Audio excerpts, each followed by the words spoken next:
कि हम जिंदगी के हाथों मिसयूज हो गए। पहले बने हम सुर्खियां फिर न्यूज हो गए। मुझको खुदा ने से तराशा है दोस्तों कि सब देखने वाले मुझे कंफ्यूज हो गए। जब आप कंफ्यूज हो गए तब मैंने पंक्तियां कैसे बनाई। और कभी कलम उठाते हैं, हम कलम नहीं उठाते। जब तक वो कलम उठाएंगे तब तक हम बहुत कुछ कह चुके रहेंगे, इसलिए वो कलम वाला हार जाता है। अवंबर भाई कैसे कहते हैं, आपसे मिलके हम सेंसिटिव हो गए, जितने खामोश थे एक्टिव हो गए। जब से भारत में आया कोरोना कहर, जो निगेटिव थे सब पॉजिटिव हो गए। देखिए बहुत बढ़िया, बड़े मन से सुना। एक 4 लाइन और सुन लीजिए। यहाँ तो तमाम लोग देख रहे हैं मोबाइलों के टच में अब लोग इतना है कि रिश्तों के टच में नहीं रहते। मोबाइल की स्क्रीन को इतना ज्यादा सहलाते हैं कि अपने माँ के दुखते हुए दर्द को नहीं सहलाते, अपने पिता के पैरों को भी नहीं सहलाते। अब ये पीढ़ियां, अगर हम इस तरह की पीढ़ियां पैदा करेंगे तो देश मजबूत नहीं होगा साथियों। जिम्मेदारी तो नहीं लेता कि हम सुधार देंगे, लेकिन इतना तो मंच से कह ही सकते हैं कि पीढ़ियां ऐसी होनी चाहिए कि जैसा हम लोग चाहते हैं। बिहारी एक हाँ, ये जो दाहिने तरफ लोग बात कर रहे हैं उनको हटा दो, एकदम हटाओ वहां से। मानव जन सेवा संस्थान मैं बहुत प्रणाम करता हूं, और जो लोग बात कर रहे हैं उनका भी कोई बड़ा मकसद होगा। इसे भाई पढ़े लिखे लोग हैं, कोई जरूरी बात जरूर होगी। हमको पता नहीं, मैं देश का ऐसा कवि हूं, मुझे कोई खाता रहता है, कोई पीता रहता है, कोई चाय पी रहा हो, कोई बात कर रहा हो, मुझे पता नहीं क्यों बुरा नहीं लगता। मुझे ऐसा महसूस होता है कि ये भी काम वो इसी वक्त न करेंगे तो कल करेंगे कैसे। जैसे चाय आई है तो वो चाय उसी वक्त नहीं पिया जाएगा तो सरवा पिया कब जाएगा। मैं ईमानदारी से बताइए क्यों सर, मैं देश का ऐसा कवि हूँ। ये छोटी छोटी लहजों में नजर रखते हैं। अब देश के बड़े बड़े कवि हैं, कह रहे हैं वो अंतर्राष्ट्रीय हैं। अंतर्राष्ट्रीय वही होता है जिसको देश नहीं सुनता, वो विदेश जाके सुना के आता है। अंतर्राष्ट्रीय का मतलब होता है अंतर, मतलब उसी के अंदर।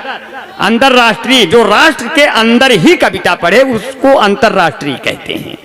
तो हम भी अंतर्राष्ट्रीय हैं, मगर अंतर्राष्ट्रीय नहीं होना चाहिए, राष्ट्रीय होना चाहिए। अंतर्राष्ट्रीय का मतलब दोगला कवि, इस देश का भी है उस देश का भी है, पता नहीं सर्वा किस देश का है। निपटा देता हूं यहीं से। जितनी आबादी है तुम्हारी वहां पाक सुनो, उतनी हमारे यहाँ घास फूस लेते हैं। जितना है बम और गोला तेरे पास रखा, उतने का बच्चे यहाँ कारतूस लेते हैं। जितना है खून तेरी जनता में भरा हुआ, उतना तो मेरे यहाँ मच्छर चूस लेते हैं। जितना है साल का बजट तेरा पाक सुनो, उतना दरोगा जी अकेले घूस लेते हैं। तो हमसे कैसे जीत ब्या सरऊ। अरे नीचे चाइना जो ठीक से दबा दिया तो मिट्टी वाला छोटा छोटा ढेला बन जाएगा। एक तो तू साइज में खुद छोटा होता है तो और दाब देंगे तो गधेला बन जाएगा। मेरे भारत के नौजवान जो चले गए तो चाइना में गली गली मेला बन जाएगा। कारगिल से तुमको जो ठीक से ढकेल दिया, गोला गोला बदन तेरा केला बन जाएगा। बहुत बढ़िया। इसमें कुछ फेसबुक से जुड़े हुए लड़के दिखाई दे रहे हैं। फेसबुक का मतलब होता है फेस देख के अपना बुक बहा दो और उसी को पढ़ते रहो। तो उनसे किताबें बहुत सी पढ़ी होंगी तुमने, मगर कोई चेहरा क्या तुमने पढ़ा है। हमने कहा जिस लड़के ने तेरा चेहरा पढ़ा है जरा उससे पूछो कब वो आगे बढ़ा है।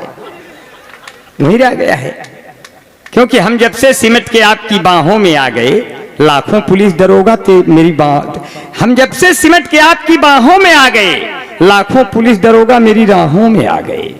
हमने तो छिप के प्यार किया तुमसे था, मगर कैसे तेरे पिता की निगाहों में आ गए। ये चीज बहुत बढ़िया, आप बहुत मन से सुन रहे हैं। लगता है कि आप पहले कवि को बहुत प्यार से सुनेंगे, दूसरे को और प्यार से सुनेंगे, तीसरे को और प्यार से सुनेंगे। लेकिन आखिरी कवि को आप किस तरह सुनेंगे ये अभी तक मुझे अंदाजा नहीं लगा है, क्योंकि कवि की संख्या बहुत सीमित है। नीरज भैया ने बहुत बढ़िया किया है। ये तो नीरज हैं, कहीं भी खिल जाएंगे, और हम हैं, हम भी कहीं भी मिल जाएंगे, क्योंकि अपना बहुत ही प्रेम, बहुत प्यार है। अगर तुम शेर हो तो फिर कभी भी घास मत खाना, अगर तुम शेर हो तो फिर कभी भी घास मत खाना, किसी के दर्द का, दुख का कभी एहसास मत खाना। तुम्हारे माता और पिता ही तेरी असली दौलत हैं, किसी लड़की के खातिर तुम कभी सल्फास मत खाना। लड़के सल्फास खाए के चक्कर में कैसे खड़े हो जाते हैं बाजार में, और क्या कहते हैं। मैं एक दुकान पे अभी मैं उतरा मानधाता, तो रास्ता पूछने के तो एक आदमी जलेबी छाना था, तो मैं थोड़ा जलेबी खा लिया, तो पैसा देना भूल गए। जब जाने लगे तो 2 लौंडे भेजवा के पिटवा दिया। बोला जलेबी ऐसे खाया जाता है। तो हमको जलेबी बहुत अच्छी लगी, तो हम फिर गए। तो बोला आप क्या है, हम कहे जिस भाव में अभी खिलाए थे उसी में 1 पाव और खिला दो उसी भाव में। तो कहे अरे यार तो बड़ा निहंगम है। हम कहे कभी तो निहंगम हो भी करता है भाई, कभी तो निहंगम होता है कहीं भी कभी। मैं तो उस समय का कभी हूँ, आपने तो आप तो मुझे दादा, मेरा सौभाग्य है कि आप मुझे भीड़ में पढ़ा रहे हैं। इसमें बहुत कभी ऐसे होंगे जब भीड़ भाड़ में चली जाएगी तब पढ़ेंगे, ये मेरा सौभाग्य है। मैं तो उस समय का भी कभी हूं जब भीड़ भाड़ में चली जाती है, मैं तब भी बहुत जमता हूं, क्योंकि मैं जंगल में भी कविता पढ़ूंगा तो वहां भी बहुत जमूंगा। मुझे पता है श्री कृष्ण ने सिर्फ अर्जुन को सुनाई, पूरी दुनिया ने सुना। तुलसी ने अकेले में रामचरितमानस लिखा, पूरी दुनिया ने पढ़ा। तब अंबर भाई जंगल में भी कविता पढ़ेंगे उसी मनोभाव से। महुए का पेड़ पकड़ूंगा, कहूंगा महुए भाई आज एक छंद हो गया, मैं सुनाऊंगा, महुआ चूने लगेगा। आम के पेड़ को तब तक कविता सुनाऊंगा जब तक आम बउआ नहीं जाएगा। इस भरे आम बउआ, करवन के पेड़ को पकड़ूंगा, करवन का पेड़ हमसे लिपट जाएगा, करवन का पेड़ हमसे लिपट जाएगा और कहेगा भूले भटके ही सही, हम तुम्हारा नाम लेते हैं, फूलों से अच्छे हम कांटे हैं जो दामन थाम लेते हैं।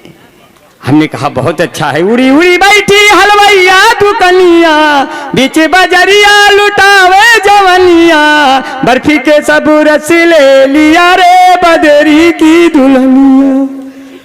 स्थिति बहुत अच्छी हो गई, बड़े मन से सुना, बहुत प्यार से। जितनी इस भरे शहर में यूं अकेला हूं मैं, जबकि आसाराम बापू का चेला हूं मैं। बहुत अच्छे भाई, वाह वाह। अब मैं हूं 40 किलो, वो है 80 किलो, उनकी गोदी का जैसे गदेला हूं मैं। स्थिति तो ऐसे हो गई। अभी तो हम और राजेश प्रताप गढ़ी भाई ट्रेन में जा रहे थे, टिकट नहीं था। राजेश भाई ने कहा यार टिकट बिना लिए चढ़ गए। हम कहे जब हमारे साथ हो तो तुम्हें टीटी टिकट नहीं मांगेगा, हमारे निकट आ गए तब टिकट भी नहीं लेगा कोई, बस खाली जब गैलरी में खड़े होकर टीटी आए तो तुम ऐसे ऐसे करते रहना, तो हम बाकी संभाल लेंगे। अब टीटी आया, राजेश प्रताप गढ़ी अपना शुरू किए। अब हमको तो शुरू भी नहीं करना था, हम तो देखने में ही वैसे थे। टीटी आया, बोला अच्छा आप दोनों लोग ये वाले हो क्या? तो हम कहे अच्छा आप लोग भी पहले थे क्या, कैसे पहचान गए? अब आगे बढ़े, ने कहा राजेश भाई आओ सीट पे बैठा जाए। सीट नहीं खाली थी, ऊपर बैठ गए। नीचे 2 सुंदर औरतें आई, एक 40 साल की, एक 30 साल की। 30 साल वाली ने 40 वर्ष वाली से बोली दीदी आपकी उम्र क्या है? तो उसने कहा यही कोई 27-28 साल। तो 40 वर्ष वाली ने 30 वर्ष वाली से पूछा बहन जी आपकी उम्र क्या है? तो उसने कहा यही कोई 16-17 साल। हम नीचे झांक रहे थे, गिर गए गोद में। वो बोली ये कौन है? राजेश भाई बोले ये तो अभी अभी पैदा हो रहे हैं, आप इनको दूध पिलाइए नहीं तो ये कुपोषण का शिकार हो जाएगा। आप ट्रेन में बैठे हैं, हंसते हंसाने के लिए तैयार रहे। ट्रेन में बैठे हैं, सामने लड़की है, बोली आप 3 स्टेशन बाद पकड़ उठेंगे, आप तो टिकट नहीं लिए हैं। हमने कहा बहन जी नुस्खा तो लिए हैं। टीटी आया, मैं पूरा बाल ओल खोल के दुपट्टा उपट्टा लहरा के पिटकुइयां लेट गया उल्टा। हमको पीछे से टीटी ने देखा, मंत्रमुग्ध हो गया। बोला बाप रे बाप इतनी सुंदर कन्या कितनी दूर से चली आ रही, बेचारी थकी मादी है, टांग फैला के सो रहे, टिकट लिए हुए। 5 मिनट बाद बोले राजेश भाई टीटी गया। तो बोला कहाँ जाएंगे, उठे तो कुछ बातचीत हो जाए। उठे तो बोला लड़के हो क्या? हम कहे लड़के हैं तो क्या हुआ, हमसे जो हो पड़ेगा भाई करेंगे, पर उतना थोड़ा कर पाएंगे जितना आप सोच विचार के यहाँ बैठे आए हो। कहे अच्छा अच्छा, अरे भैया आप सब ये वाले हो क्या? हम कहे हाँ हाँ भैया सब यही वाले हैं। अब की लड़की के पिता ने कहा आगे 3 स्टेशन बाद जीआरपी पुलिस के साथ टीटी आएगी, आपको बचेंगे नहीं। हम कहे बस आप पिताजी देखते रहिए। आपकी टीटी आया जीआरपी पुलिस के साथ, मैं उसके कदमों में लेट गया। मैंने कहा जीजा प्रणाम। बोला जीजा? हमने कहा न पासपोर्ट न टिकट न वीजा, मरने से अच्छा जीजा। बोला ओहो, तो काम तो हो गया, मगर अब की काम गड़बड़ हो गया। 5-6 स्टेशन बाद जब बढ़े तो 5-6 हिजड़े एक साथ चढ़े। एक हिजड़ा सबसे महंगा, एक हिजड़ा हमारे पास आया, बोला निकालो निकालो निकालो। हमने कहा हम खुदे हैं, अपने आप को संभालो संभालो संभालो। अरे कल्लू भैया, कल्लू पांडे आ गए। ब्राह्मणों में सर्वश्रेष्ठ होते हैं केवल पांडे, इसीलिए कुल बाभन छुप के बैठे इनके आड़े। देखिए कल्लू भैया बहुत अच्छा है, इसकी सेटिंग है, अभी कई लोग आएंगे माला पहनाने के। हाँ हाँ बात सही है। नहीं नहीं कोई सेटिंग वेटिंग नहीं, माला वाला ज्यादा पहनाने में खतरा भी तो रहता है। अभी ज्यादा माला पहना दो अखबार में छप जाए। एक बार छप गया, हमारे पिताजी रोने लगे, बोले ये कब हो गया? हम कहे पिताजी माला पहने हैं, फोटो छपा है, जियत है। एक बार बढ़िया माला मिल गया तो बैग में रख के चले गए, हमारी पत्नी ने हमारी फोटो पे डाल दिया, हमारी अम्मा रोने लगी। कहे अरे बाप रे ये कब हुआ? कहे कुछ हुआ हुआ नहीं, बिहारी लाल नीचे पानी भरने गए हैं, आउटे हुए।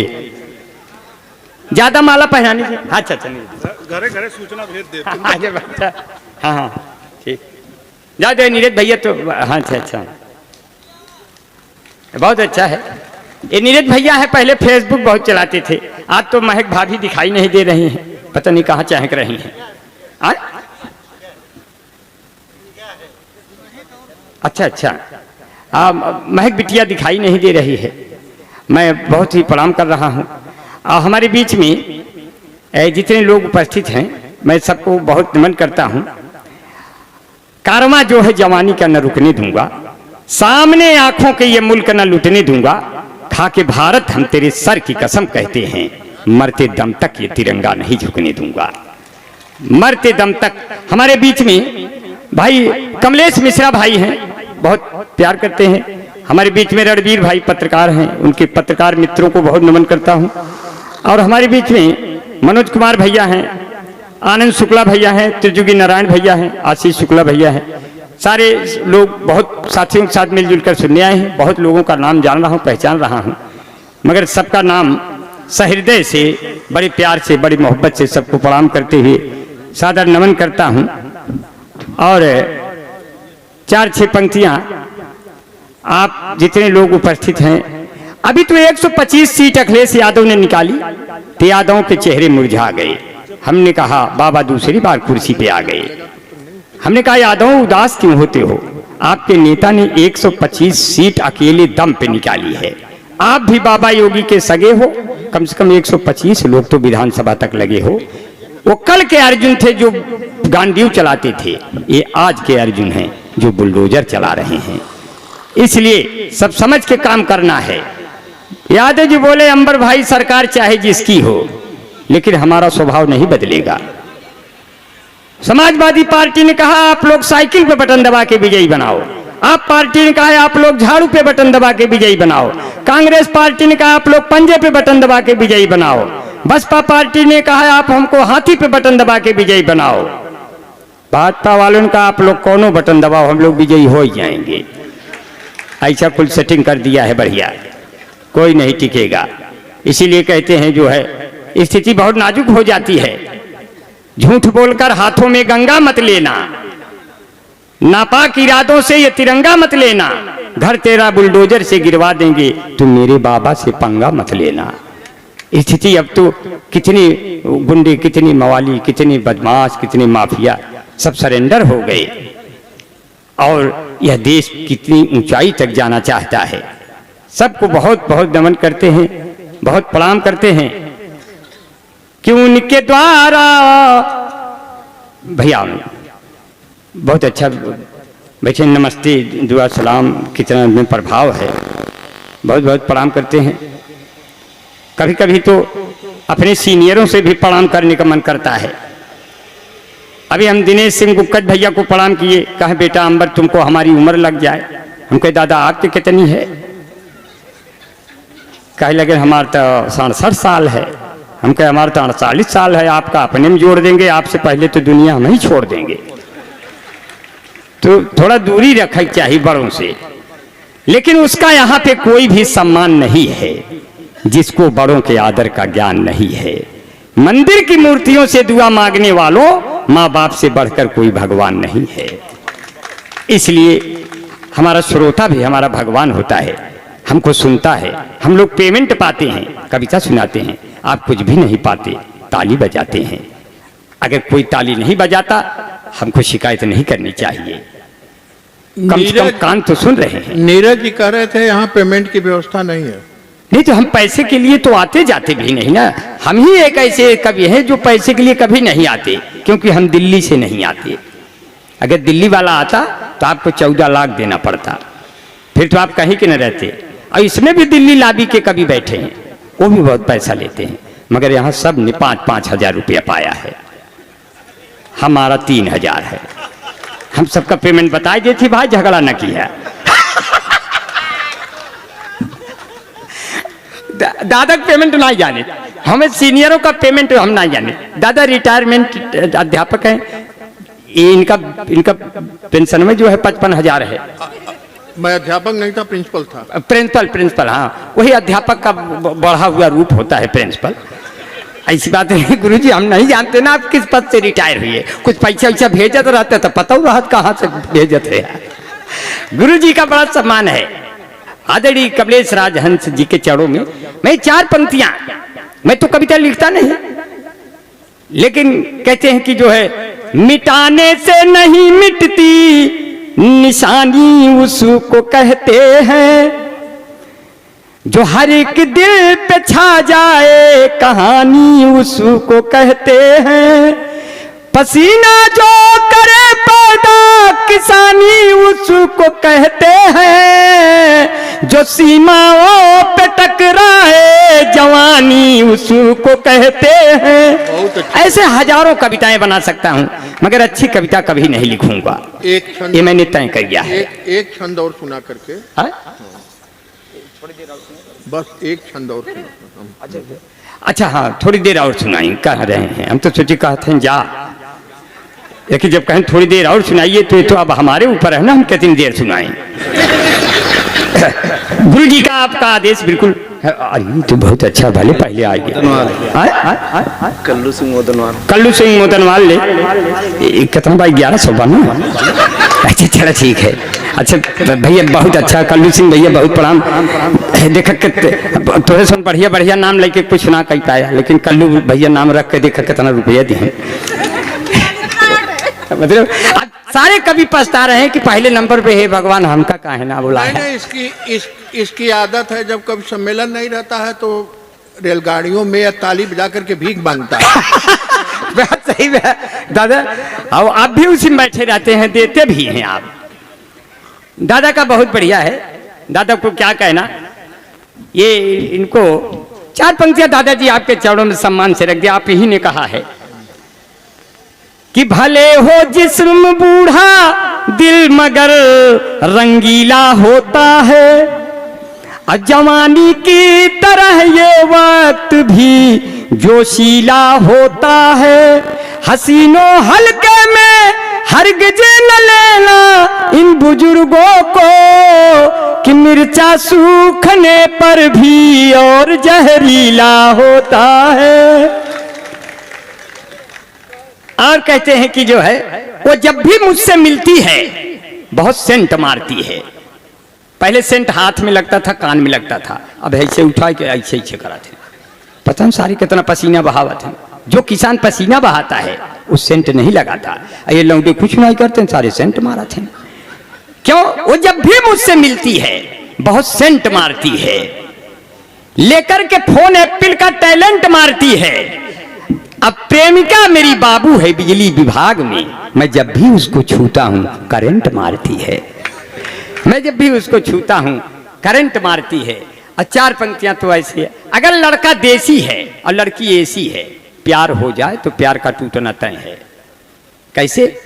दिल में सजा के प्यार का गमला चली गई, आंखों से करके अपने वो हमला चली गई, 2 रोज मेरे गांव से बिजली ये क्या गई, वो मुझको छोड़ छाड़ के शिमला चली गई।